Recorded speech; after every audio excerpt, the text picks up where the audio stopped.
in section 5.6, indeterminate forms and L'Hopital's rule. In this section here, we will have an in-depth discussion on how we will solve or determine the limits of expressions that are of indeterminate forms. We've learned earlier this semester when we discussed chapter 1 that when we get the limit of the form 0 over 0, what we need to do, this is not an acceptable answer. So what we would need to do is to factor the expression and find a common factor for both numerator and denominator, and then cancel the common factor, and then you'd be able to find the limit. Or you could also do other manipulations, like you could rationalize the function and simplify it or rewrite it in a way that you could then determine the limit. But what we know that if you are going to identify the limit and you get something like 0 over 0 or infinity over infinity, that is not an acceptable answer. Now here, we are going to discuss the L'Hopital's rule. Now for the L'Hopital's rule, this L'Hopital's rule gives us a powerful technique to solve this type of problems. Now here we have, for instance, we have a function f and g, and they're both continuous and differentiable on the open interval ab containing c, except possibly at c itself. Now, if the limit of f of x and g of x as x approaches c produces an indeterminate form 0 over 0, then to take the limit of f of x over g of x as x approaches c is the same as taking the limit of the derivative of f over the derivative of g. So all you need to do is differentiate the numerator and also differentiate the denominator and then take the limit. Now this L'Hopital's rule may also be applied to indeterminate form infinity over infinity. And then you do the same thing, just differentiate the numerator and then differentiate the denominator and then take the limit. That's how you're going to solve the limit. Now to illustrate this, let's take a look at the following examples. For instance, let's do number 12. So evaluate the limit here and use L'Hopital's rule if necessary. So when can we use L'Hopital's rule? We will use L'Hopital's rule if when we take the limit and we get 0 over 0 or infinity over infinity. So the first step is to plug in this value here to the equation or to the expression and see what you get. So let's say, for instance, here, if you plug in, you have 4 minus, so that becomes positive 6 because you have negative 2. So you have negative 3 times negative 2 is positive 6. So this is positive 6 minus 10 all over negative 2 plus 2. So therefore you get 0 over 0. So since it is 0 over 0, it is indeterminate. Therefore, you use L'Hopital's rule. So this form here, this is indeterminate form, that is 0 over 0 or infinity over infinity, then you use L'Hopital's rule. So using L'Hopital's rule, so the limit here as x approaches negative 2 is, differentiate this numerator here, you get 2x minus 3 divided by, differentiate this, you have derivative of x is 1, so derivative of 2 is 0.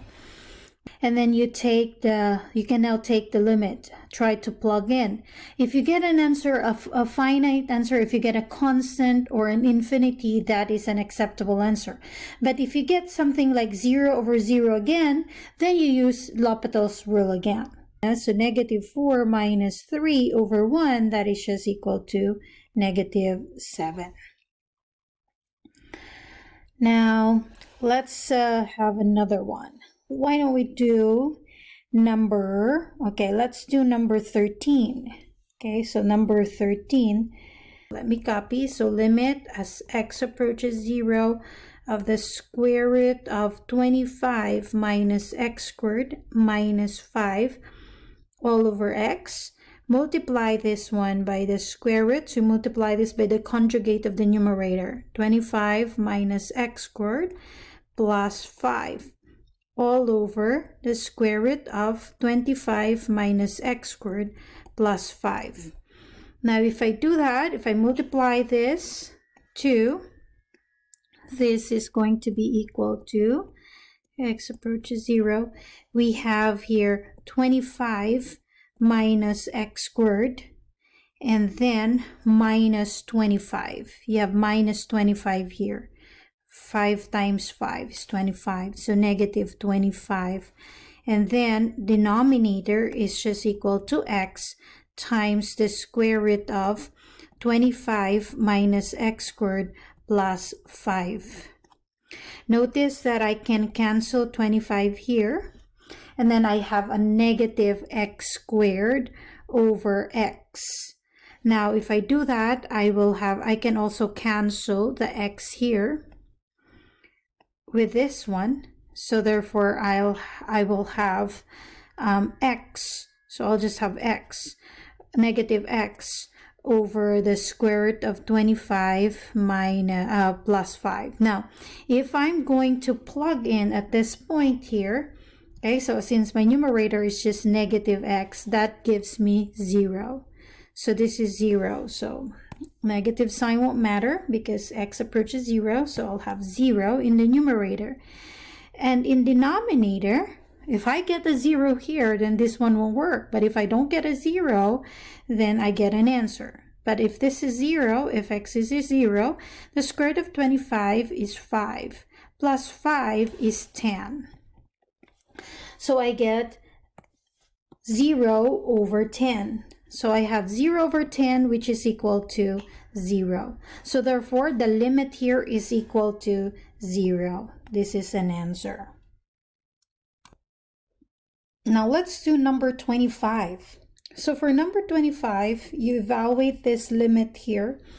If you get infinity plus infinity, you know that it is infinity. So you actually have infinity plus infinity here plus 7. And then in the denominator, you have infinity minus 6.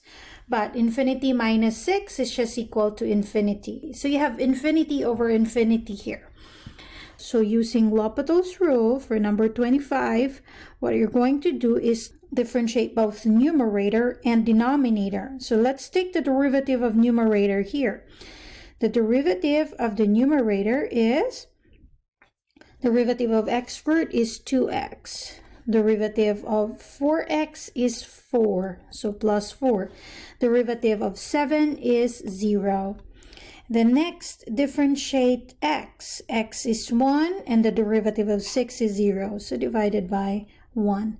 Then you can now plug in. So let's plug in the values here. 2 times infinity, so this is 2 times infinity plus 4 over 1, and that is just equal to infinity, because this expression here is just infinity plus 4 is infinity.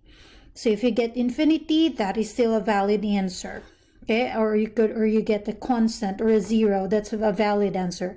It's not valid if you get 0 over 0 or infinity over infinity. Now let's consider number 33 here, the one that involves ln, natural logarithmic function. So ln of infinity, so you just have to remember the graph of ln. The graph of ln looks like this. So as x approaches infinity, your graph tends to move to also to infinity. So you have infinity in the numerator, and x squared is also infinity, so you have infinity squared. So therefore you have infinity over infinity. So using the LHopital's rule, to get the limit as x approaches infinity, all you need to do is differentiate the numerator. Derivative of ln x is 1 over x. The derivative of x squared is 2x. And then you try to simplify this. This is equal to limit x approaches infinity of 1 over 2x squared. So 1 over x squared, this one you have 1 over infinity, and that is equal to 0. Now let's do number 36. So we have here exponential function. Again, for exponential function, the graph of e to the x, this is for ln x, the graph of e to the x would look like this. So as x approaches infinity, it goes to infinity. The value here goes to infinity. So you also have infinity over infinity here. So therefore, we can use LHopital's rule. So the limit of the expression as x approaches infinity is equal to the limit of the derivative of the numerator divided by the derivative of the denominator.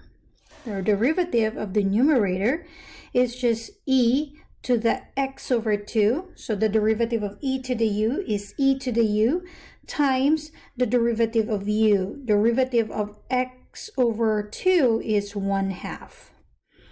And the derivative of x is equal to 1.